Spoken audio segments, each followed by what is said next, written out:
Bonjour les amis, eh bien voilà la vidéo promise. Ce brave monsieur Gérard Delépine. Alors manifestement, ce monsieur n'était pas à la conférence de Laurent Schwartz.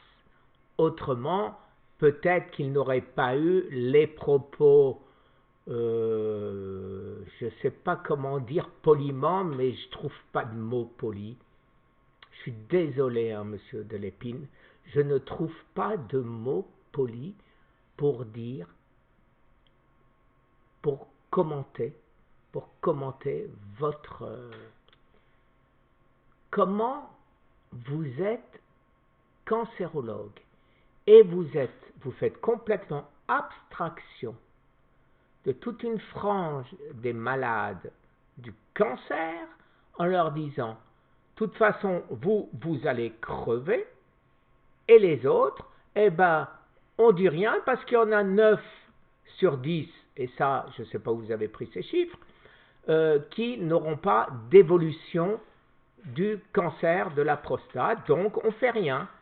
Et ceux qui ont un cancer qui va progresser, eux, eh ben, tant pis pour eux, puisque de toute façon on ne peut rien faire pour eux, puisqu'ils vont mourir soit du traitement, soit du cancer lui-même. Vous le dites clairement, et en plus de ça, vous vous rendez compte, il y a d'autres malades qui n'auraient rien eu et ils vont se suicider. Et ils vont se suicider parce qu'ils auront appris qu'ils ont un cancer. Vous êtes vraiment cancérologue? Je croyais que le serment d'Hippocrate, c'était aider. Je suis sidéré, monsieur Delépine. Je suis sidéré. Et de manière à ce que les gens essayent, parce que c'est incompréhensible ce que vous dites, essayent de comprendre, eh bien, je mets maintenant votre vidéo en ligne. Et j'appellerai votre Jérémy Mercier pour parler avec lui comme il me l'a gentiment proposé. Je vous redis simplement la réponse que j'ai faite à votre commentaire avant de vous mettre la vidéo. C'était hier. Il faut donc attendre que le cancer soit de stade 4 et se laisser mourir. Le cancer est une maladie métabolique et il existe des solutions. La position de votre invité me semble ridicule. Non, je ne vais pas me suicider, il me le promet, mais je me soigne et survis. Votre invité est complètement dépassé en ne pensant que chimio et radio. Bon, après je parle de mon site, c'est pas important. Cacher le cancer n'est pas une solution. Merci de promettre la mort à tous les malades du cancer avec métastase. C'est ridicule et c'est votre discours qui entraîne les suicides. Oui, monsieur Delépine, c'est du grand n'importe quoi. Et maintenant, vous pouvez apprécier la vidéo que je mets en route.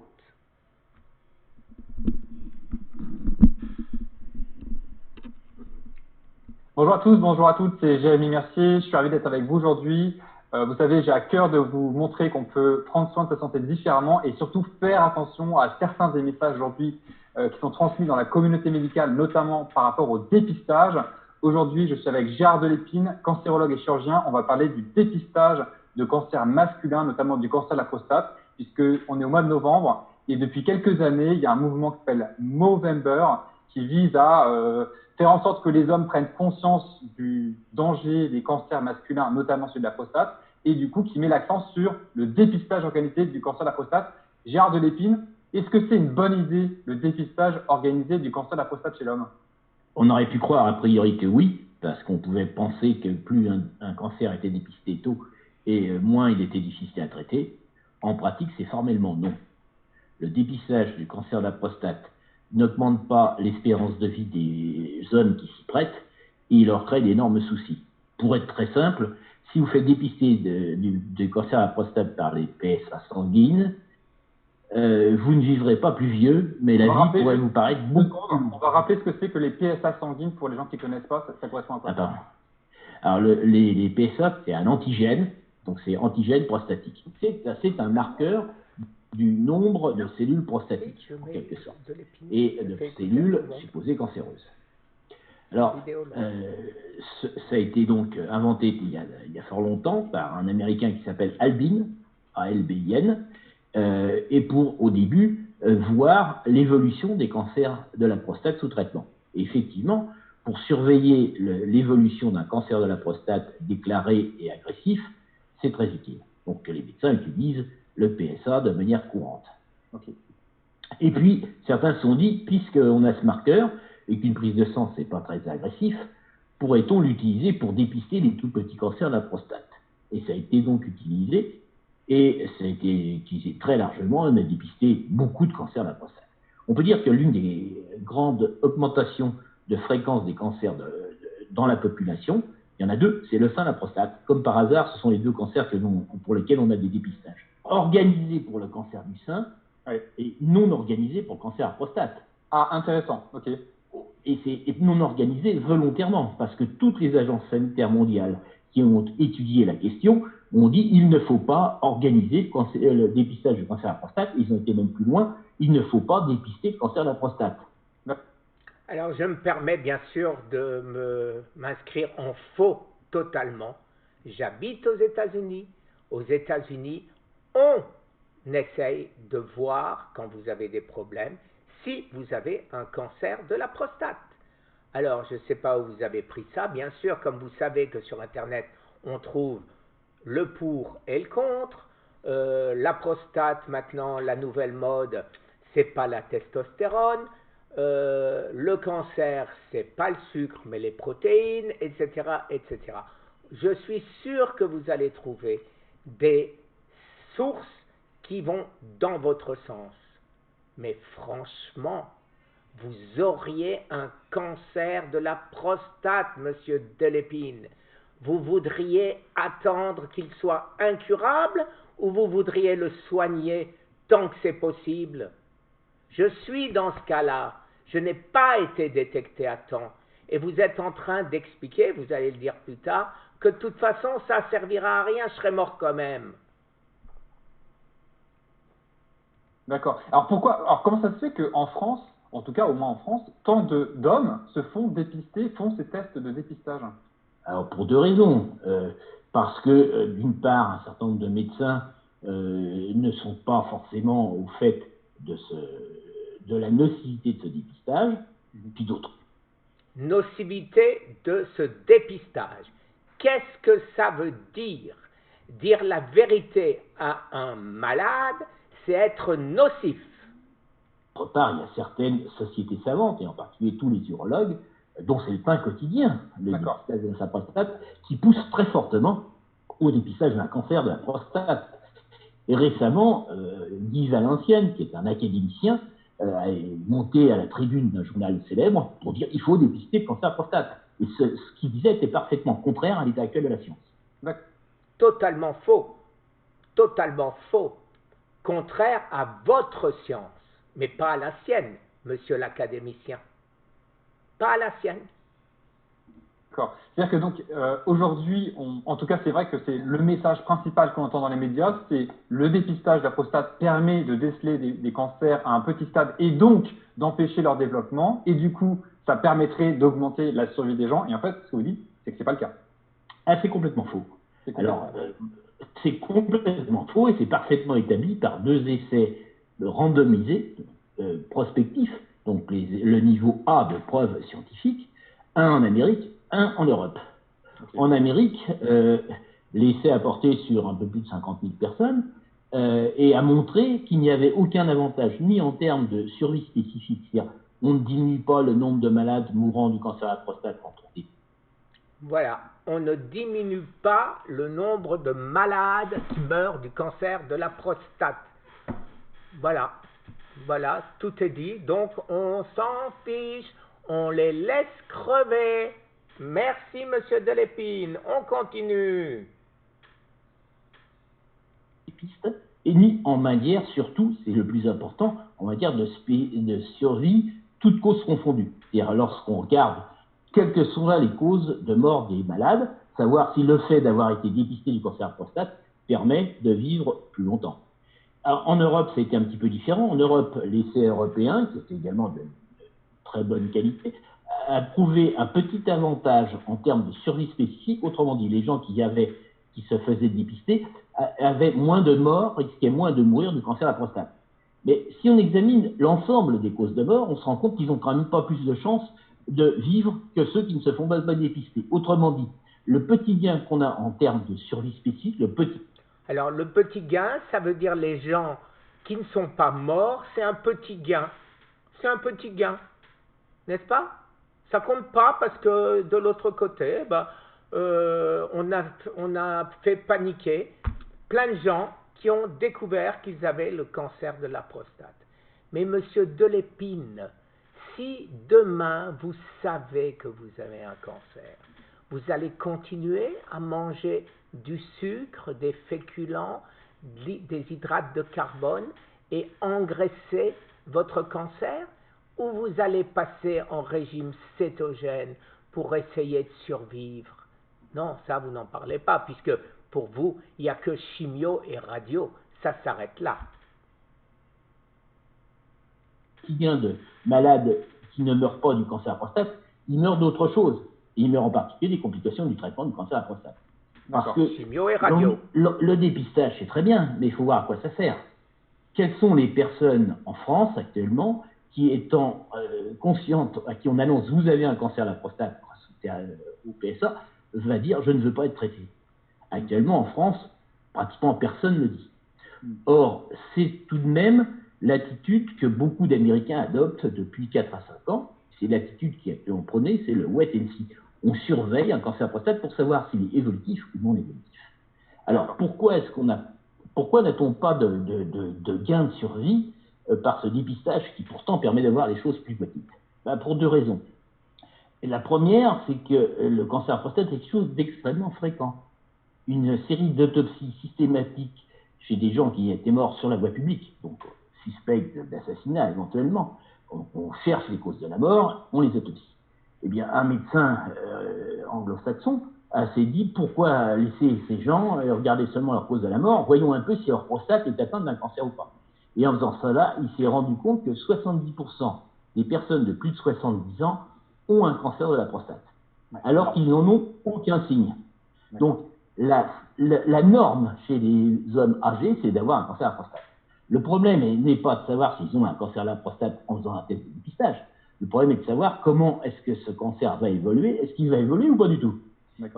Eh ben voilà, vous avez dit bravo, enfin une parole sensée. Est-ce que ce cancer va évoluer ou pas du tout? D'accord? Mais si vous ne le savez pas, monsieur Delépine, qu'est-ce que vous faites? Rien.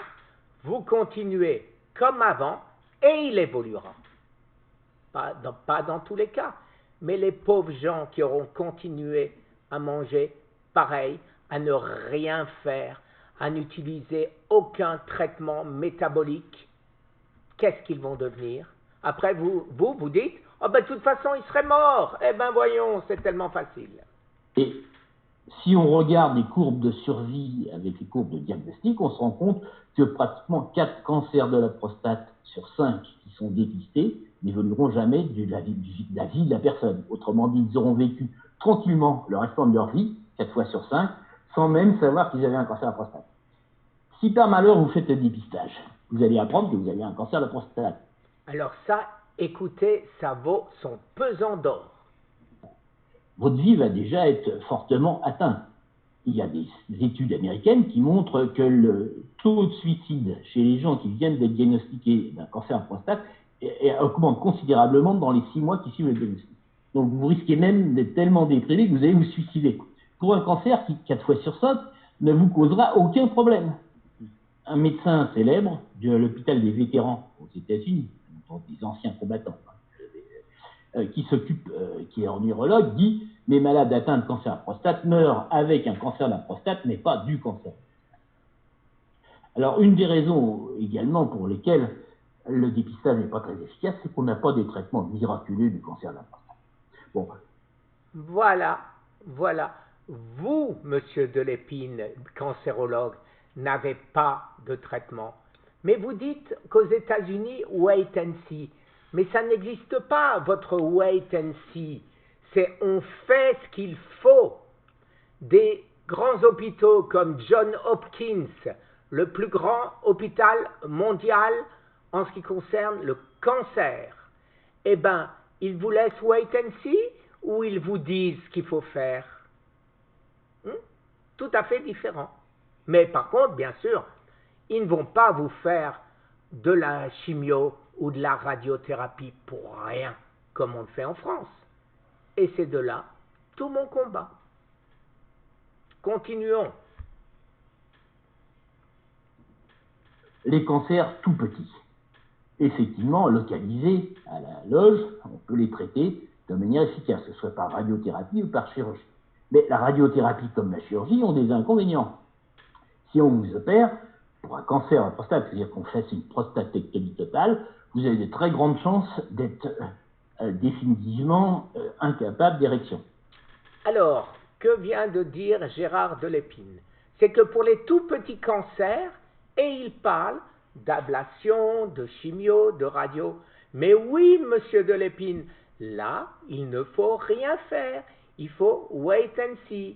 Et si vous, docteur, vous, oncologue, n'arrivez pas à expliquer ça à votre patient, c'est grave. Mais c'est le patient à qui il faut cacher ou c'est au médecin de savoir ce qu'il doit dire et de savoir ce qu'il doit faire? Qui peut gêner un certain nombre de personnes. D'autre part, vous avez dans un certain nombre de cas des problèmes urinaires. Vous ne pouvez plus contenir vos urines parce que les nerfs qui règlent le sphincter ont été touchés. Donc, dans environ 30% des cas, vous avez des séquelles importantes. Avoir des séquelles quand on est sauvé par son traitement, c'est tout à fait acceptable. Avoir des séquelles pour une maladie qui vous aurait jamais causé de problème, c'est quand même pas ennuyeux. Okay. D'autre part, on peut faire la radiothérapie. Ouais. Mais la radiothérapie a aussi des inconvénients. Nos radiothérapeutes font des choses formidables. Avec leurs nouveaux appareils et le guidage par ordinateur, ils atteignent des précisions intéressantes. Il n'empêche que de temps en temps, il y a des bugs. Et les bugs, ça peut faire mal. Je vous rappelle qu'il n'y a pas très longtemps, dans une ville de l'Est de la France, une vingtaine de malades sont morts d'une irradiation pas forcément bien adaptée. Et quand on s'intéresse à leur diagnostic, on se rend compte que beaucoup a été en fait traité pour un cancer de la prostate qui n'aurait nécessité aucun traitement, logiquement, mais qui avait été dépisté, donc ils ont été traités, donc ils en sont morts. Pour une maladie qui n'aurait jamais causé de problème. Il y a donc Donc, une fois de plus, vous êtes en train de dire que c'est des erreurs médicales. Pourquoi traite-t-on des gens qui n'auraient pas besoin d'être traités? C'est ce que vous êtes en train de dire. Et parce qu'on fait des erreurs médicales sur certaines personnes qui n'auraient pas à être traitées, on devrait de ce fait laisser mourir sans aide toutes les personnes qui ont besoin d'être traitées. Je suis complètement dépassé par votre raisonnement qui est bon, hein? Excusez-moi, je ne trouve pas de mots. Je ne trouve pas le mot poli pour le dire.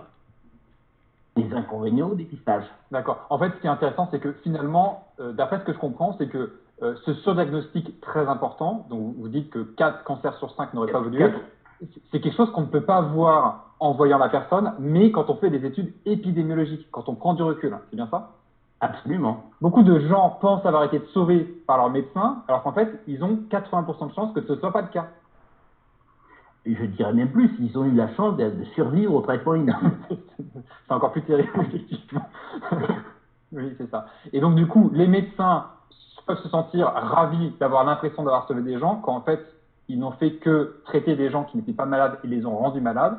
Donc, on est vraiment dans un renversement de situation très impressionnant. Et finalement, les personnes qui vont avoir le plus de chances de survivre en bonne santé sont les personnes qui soit refusent le dépistage, soit refusent les traitements qu'on leur demande de faire après le dépistage. La logique, c'est de refuser le dépistage. Parce que si vous acceptez le dépistage et vous refusez les traitements, vous êtes déjà mis dans une situation épouvantable au point de vue intellectuel. C'est ça. Parce que vous savez, vous avez l'angoisse. Et puis vous avez votre famille qui va vous emmerder pour vous traiter, parce qu'on tient à vous, on veut que vous... Et vous êtes dans une situation impossible. D'accord. C'est vraiment parce qu'il y a un problème d'information. On n'a pas accès, enfin, le grand public n'a pas accès à des informations de qualité dans les médias sur la recherche scientifique dans ce domaine-là. C'est faux. C'est totalement faux. C'est parce que le grand public est feignant. Il suffit. Je parle pour les gens qui ont un ordinateur et qui savent l'utiliser. Et c'est très simple. Vous prenez votre ordinateur, vous tapez Haute Autorité de Santé et vous tapez dépistage du cancer de la prostate. Et là, vous aurez toutes les informations. Okay. Toutes les informations. Alors, cela dit... Alors, vous avez un ordinateur, vous savez vous en servir, et vous tapez dépistage du cancer de la prostate. Et vous allez trouver effectivement cette haute autorité, et vous allez trouver des quantités de médecins, de professeurs, de chercheurs, qui vous expliquent quoi faire. J'en suis encore la preuve vivante. Et je suis de loin pas le seul. À la conférence de Laurent Schwartz, vous avez peut-être pu voir un monsieur qui s'appelle Alain Schmitt, qui survit de la même manière depuis 4 ans, alors qu'on lui avait promis à lui aussi une mort certaine. Alors, bravo, monsieur Gérard Delépine. Je suis complètement abasourdi par votre discours. Et la personne qui vous a invité, je ne comprends pas non plus. Tu es médecin, tu sais de quoi tu parles, et comment peux-tu ne pas réagir quand tu entends des absurdités pareilles? Donc, il ne faudrait surtout pas dire aux gens qui ont une maladie de cœur grave, parce que on pense qu'ils vont mourir et donc il ne faut pas les affoler. Donc on ne leur dit pas. On ne dit pas à ceux qui ont des cancers du cerveau, du poumon, toutes les maladies graves, on ne leur dit plus parce que c'est grave et parce qu'ils peuvent en mourir. Donc on le cache, on leur dit plus. À quoi sert la médecine?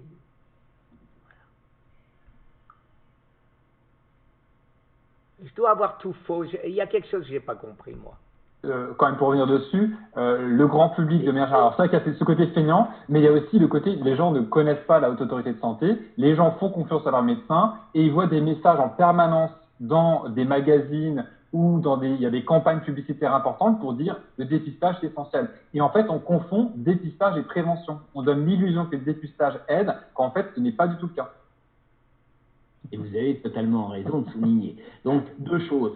Grâce à votre émission, le public saura que le site Haute Autorité de Santé existe. Déjà. Il suffit de le taper. Et que c'est en clair. C'est en clair, il n'y a pas besoin d'abonnement ou quoi que ce soit, c'est gratuit. On va les mettre sous cette vidéo, comme ça, je veux dire, ils n'auront même pas cet effort-là à faire. Comme ça, ils auront juste un lien cliqué et aucune excuse. Hein, on va dire ça. Absolument. Comme ça. J'aimerais quand même dire que les Américains ont une honnêteté que beaucoup de Français n'ont pas. Et en particulier, M. Albin, l'inventeur des PSA, donc de ce test, a écrit il y a 5 ans dans le New York Herald Tribune le dépistage du cancer de la prostate, une catastrophe sanitaire dont je suis responsable. Donc il a reconnu premièrement que c'était une catastrophe sanitaire, et il expliquait par le prix en milliards de dollars annuels et par les dégâts subis par les gens qui font ce test. Et d'autre part, dont je suis responsable, donc c'est une humilité spécifique des grands savants. On voit pas souvent ça en France en tout cas. Hein. Non, c'est ce que je dis. Malheureusement, nous n'avons pas cette honnêteté intellectuelle de reconnaître ses erreurs en public. Donc ça, c'est pour clore le dossier, oui. Car si ça avait le moindre intérêt, je ne pense pas que l'inventeur de ce test aurait fait son mea culpa. Alors, déformation totale. Déformation totale. Il n'a jamais mis en cause son test de PSA. Ce qu'il met en cause, c'est ce que vous dites vous-même, c'est l'abus. L'abus, c'est-à-dire dire oh là là, j'ai un petit truc, et on se traite.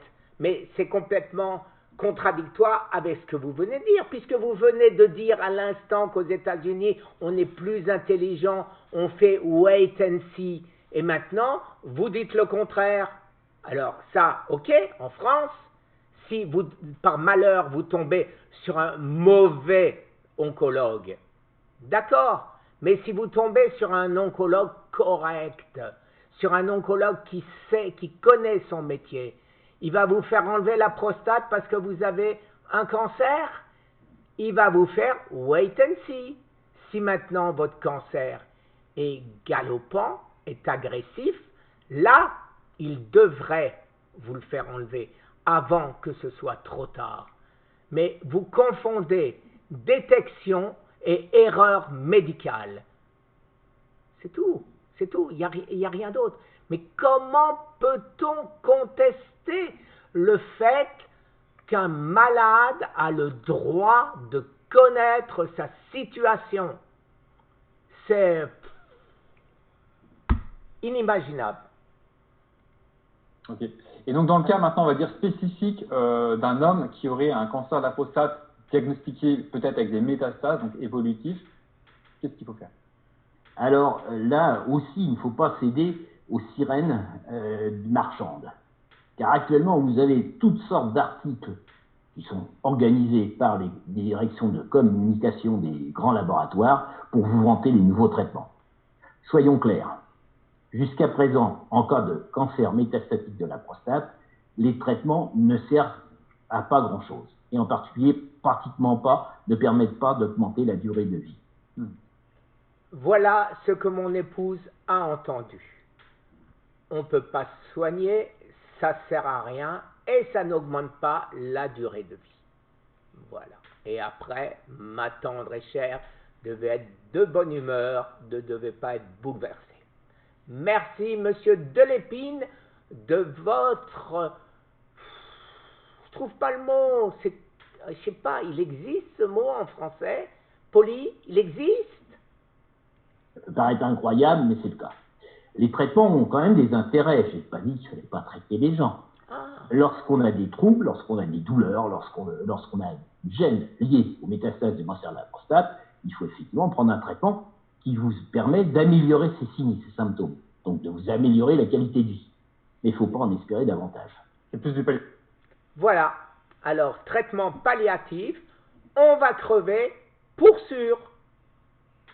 Merci, monsieur Delépine. Insistez encore un petit coup, allez. Palliatif, quoi. C'est parfaitement du palliatif. D'ailleurs, il suffit là aussi de regarder sur le site Haute Autorité de Santé et vous verrez que le but des traitements, c'est d'améliorer la qualité de survie. D'accord. Alors, si on fait une lecture un peu rapide, on tombe sur des articles qui disent que c'est formidable, que ça améliore la survie sans progression. La survie vraie, on l'appelle la survie globale. Ce n'est pas la survie sans progression. La survie sans progression, c'est ce que nous appelions il y a 20 ans stabilisation tumorale. C'est-à-dire que c'est la durée durant laquelle la tumeur ne pousse pas. Donc ça peut paraître intéressant, effectivement, quand on a des douleurs liées à la progression tumorale, le fait d'avoir une survie sans progression plus longue que sans rien du tout, ça peut être intéressant, ça fait moins mal. C'est ce que je dis, il faut qu'on traite les symptômes, mais pas rien de plus. Mais par contre, le problème de tous ces traitements qui augmentent, ce sont les nouvelles drogues ciblées, qui augmentent la durée de survie sans progression, c'est que après, lorsque ça échappe, parce que ces traitements ne marchent qu'un certain temps, et à chaque fois, la maladie y échappe. Lorsque la maladie échappe au traitement, elle va plus vite qu'avant.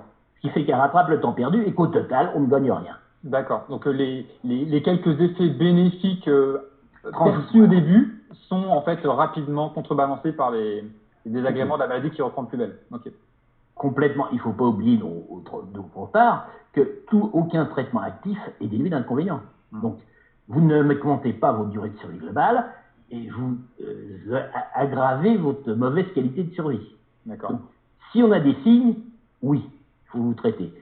Si vous n'avez aucun signe, vous avez un cancer de la prostate totalement asymptomatique, le traitement se discute fortement. En particulier, malgré certains articles récents qui prétendent qu'on améliore la durée de survie si on traite tôt, tous ces articles sont très récents, ont des durées de surveillance faibles Et il faut se méfier énormément par expérience. Ces articles qui sont réellement faits, de plus écrits par des gens payés par le laboratoire, hein, aux États-Unis, ils sont obligés de donner leur lien d'intérêt. Donc, vous voyez, vous vous rendez compte que tous ces gens qui disent que c'est formidable sont tous payés par le laboratoire, quand ils ne sont pas carrément board advisory, c'est-à-dire conseillers commerciaux du laboratoire. D'accord. Et ce sont des postes qui sont très juteux, hein, qui vous motivent. D'accord. Donc, on est dans une belle opération marketing, mais qui n'est pas forcément reliée à des faits scientifiques établis, quoi. Ok. Alors, il faut comprendre quand même, pour avoir une idée, c'est que le traitement de l'hormonothérapie de première génération, qu'on donnait jadis pour la prostate, c'est de l'ordre de 15 € par mois. Le traitement des chimiothérapies traditionnelles qu'on donnait pour traitement de cancer de la prostate métastatique, c'est de l'ordre de 100 € par mois. Les traitements des drogues nouvelles, c'est 5 000, entre minimum 3 000 à 5 000 € par mois. D'accord. Okay. Donc il y a des raisons de faire une publicité marchande formidable. C'est ça. Donc on élimine le passé qui n'était pas moins bien pour se focaliser sur des trucs présents beaucoup plus chers, donc qui rapportent beaucoup plus. 20 fois plus cher. 20 fois plus cher, mais du coup sans effet notablement plus intéressant. Non, aucun médecin, même très bien payé par un laboratoire, vous dira qu'il est capable de guérir un cancer à la prostate métastatique. D'accord. Ok. Alors du coup, en une phrase, comment on pourrait résumer ça? On pourrait dire que finalement, le dépistage du cancer de la prostate c'est un échec. C'est un échec total. C'est un échec total et qui ne peut apporter que des séquelles parfois inutiles aux gens qui le pratiquent. Ok. Donc, Movember, les histoires de se laisser pousser la moustache pour sensibiliser les hommes au dépistage du cancer de la prostate, c'est un peu comme Octobre Rose avec le cancer du sein, c'est du grand n'importe quoi. Ce n'est pas du grand n'importe quoi, ça rapporte des milliards. Donc, Voilà, c'est du grand n'importe quoi pour le citoyen qui veut faire attention à sa santé. C'est une très belle opération de communication pour l'industrie du cancer. Absolument. Voilà, ok. Merci beaucoup Gérard Delépine. Et puis, prenez soin de vous, faites attention et surtout, vérifiez vos sources parce que malheureusement, on baigne dans beaucoup de surinformation et j'ai envie de dire presque de désinformation. Donc, à nous d'aller chercher les bonnes informations et les bonnes sources et surtout pas céder aux sirènes de l'industrie du cancer. N'oubliez pas que le leitmotiv de l'industrie du cancer, c'est « faites peur, ça fait vendre ». D'accord, super, merci beaucoup pour ce partage. Ok, merci beaucoup Gérard Delépine, je vous dis à très bientôt et puis merci de partager cette vidéo et de vous Alors effectivement, ça c'est une vidéo à partager, hein.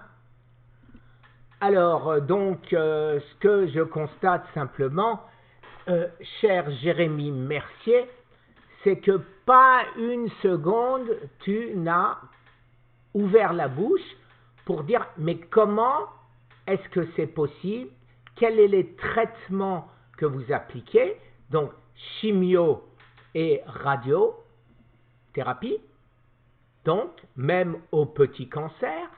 Après on parle des cancers qui sont fichus, hein, comme le mien, métastasés. Et là, pas non plus, on ne parle pas une seconde des traitements possibles autres que les deux que propose la médecine traditionnelle. Alors, d'un côté, Gérard Delépine nous dit attention, c'est des bandits, c'est du commerce, ça rapporte et tout, mais pas une seconde. Il n'envisage un autre traitement que celui que préconise Big Pharma.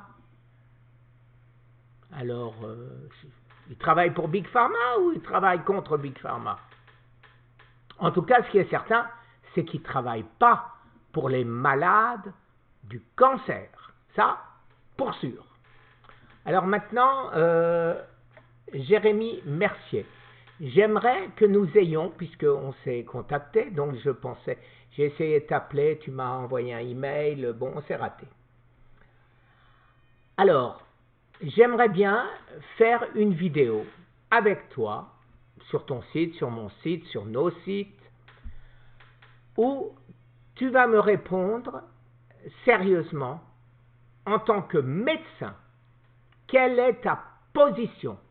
Est-ce que tu as une position figée, arriérée, comme ce monsieur Delépine, ou tu as une position avancées beaucoup plus intelligentes, comme des médecins, comme Henri Joyeux, comme Laurent Schwartz, comme biologiste Thomas Seyfried aux États-Unis, comme de très nombreux autres que tu vas pouvoir trouver sur mon site. Ou est-ce que toi aussi tu es, à part Big Pharma, aucune possibilité de survie? Voilà, j'aimerais vraiment connaître ta position. Alors, avant d'aller plus loin, je ne sais pas si tu connais Laurent Schwartz, mais il a fait une vidéo au Palais de la Découverte, qui après, il a été déplacé ailleurs à cause des Gilets jaunes. Mais fais-moi plaisir, avant de m'appeler, avant de faire cette vidéo, regarde, c'est la conférence de Laurent Schwartz. En plus de ça, regarde les vidéos, si tu comprends l'anglais, de Thomas Seyfried concernant le cancer, maladie métabolique. Et après, si tu avais vu ça avant, je pense que jamais tu n'aurais fait cette vidéo avec Monsieur Gérard Delépine. Merci de m'écouter et voilà, tu le vois, hein, c'était le cri du cœur. C'est tellement gros, mais énorme, c'est énorme. Il est plus là, non, il est plus là. Les âneries que ce cancérologue a pu dire, des âneries. On va laisser grossir un cancer du sein sans rien faire. On va laisser grossir un cancer de la prostate. Et les autres cancers, pourquoi il n'en parle pas? Cancer du cerveau, cancer du poumon, cancer du pancréas. Qu'est-ce qu'on en fait de cela? On ne les détecte pas non plus ou on les détecte? Pourquoi seulement ces deux? Alors, il nous explique que le cancer du sein, c'est systématique. Le cancer de la prostate, c'est pas systématique, mais il ne faut pas le faire. Je ne comprends pas non plus. C'est pas systématique, mais il ne faut pas le faire. Bon, alors tu vas voir, comme moi, ton médecin en disant j'arrive plus à me retenir et je me lève 5 fois par nuit, et ton médecin dit ça doit être un cancer, mais il ne faut surtout pas lui dire, il va se suicider. Allons, soyons un peu raisonnables.